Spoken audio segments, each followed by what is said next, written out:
રાજ્યશુ ઋષિકેશ પ્રધાનમંત્રી નરેન્દ્ર મોદી સભા કરી રહ્યા છે। मुंह से अचानक ही निकला था कि ये दशक उत्तराखंड का दशक है।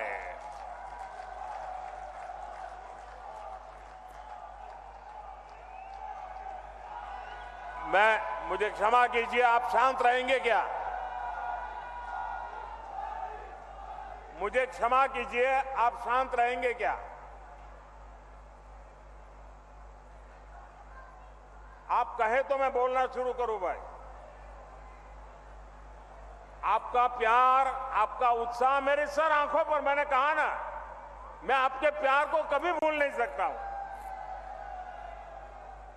लेकिन मैं बोल ही ना पाऊं, इतना उत्साह करोगे तो इतने लोग हैं वो सुन नहीं पाएंगे। मुझे चिंता सबकी है, आपकी भी है। धन्यवाद भैया।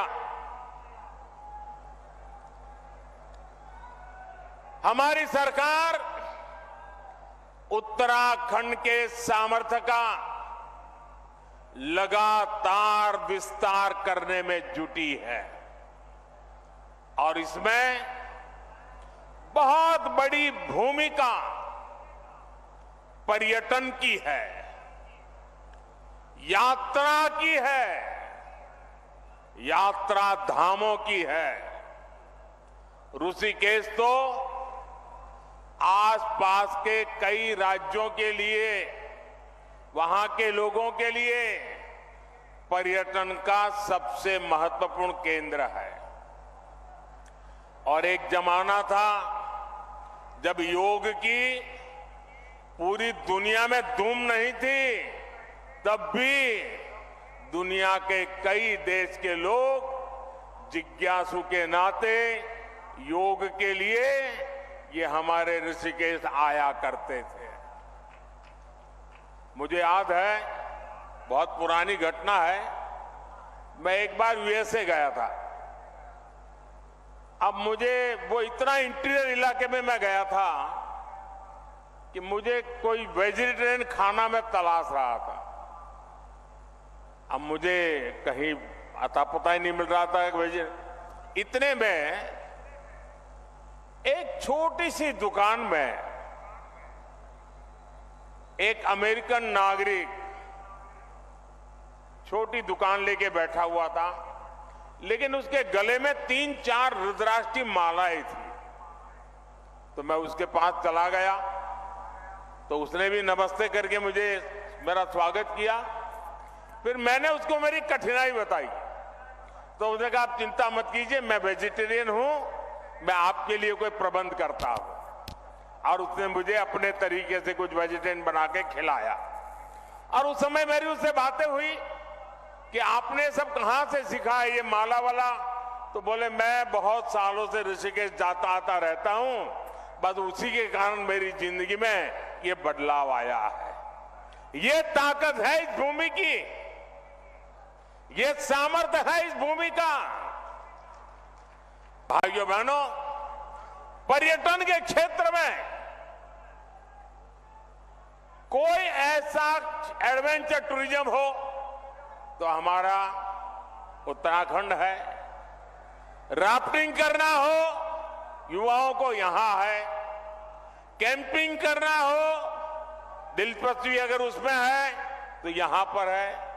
या फिर आध्यात्म और योग में रुचि रखने वाले व्यक्ति हो, ऋषिकेश आकर हर कोई आनंद से भर जाता है। भाजपा सरकार उत्तराखंड के पर्यटन को बढ़ावा देकर रोजगार के नए अवसर तैयार कर रही है। इसके लिए हमारा फोकस इस बात पर है कि देश के किसी भी हिस्से से पर्यटकों के लिए उत्तराखंड के कोने कोने तक पहुंचना आसान होना चाहिए। इसलिए हम देवभूमि में रोडवेज, रेलवेज, एयरवेज की लगातार सुविधा बढ़ाते जा रहे हैं। यहां ऋषिकेश कर्णप्रयाग रेलवे लाइन पर तेजी से काम चल रहा है। दिल्ली से देहरादून की दूरी भी सिमट रही है। उत्तराखंड के जिन सीमावर्ती गांवों को कांग्रेस अंतिम गांव कहती थी, भाजपा उन्हें देश का पहला गांव मानकर विकास कर रही है। आपने देखा होगा मानस खंड के तीर्थ स्थानों जैसे आदि कैलाश, ओम पर्वत दर्शन के लिए हेलीकॉप्टर सेवाएं शुरू हो गई है। यमुनोत्री, केदारनाथ और हेमकुंड साहब में रोपवे बनने से बहुत सुविधा हो जाएगी।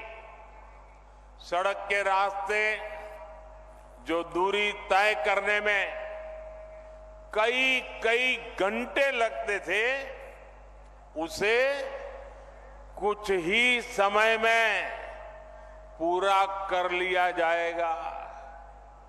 4 धाम परियोजना के तहत केदारनाथ, बद्रीनाथ, गंगोत्री और यमुनोत्री को लगभग 900 किलोमीटर लंबे हाईवे से जोड़ा जा रहा है। इन सब प्रयासों से श्रद्धालुओं को उत्तराखंड पहुंचने में काफी आसानी हो जाएगी। ये इसलिए हो रहा क्योंकि भाजपा की नीयत सही है, और जब नीयत सही होती है तो नतीजे भी सही मिलते हैं। साथियों, 2027 तक केदारनाथ में 1 साल के भीतर करीब 5 लाख श्रद्धालुओं को पहुंचने का रिकॉर्ड था। पिछले वर्ष करीब 20 लाख यात्री केदारनाथ के दर्शन के लिए आए। अगर पूरी 4 धाम यात्रा की बात करें तो पिछले वर्ष 55 लाख से ज्यादा श्रद्धालुओं ने उत्तराखंड की यात्रा की।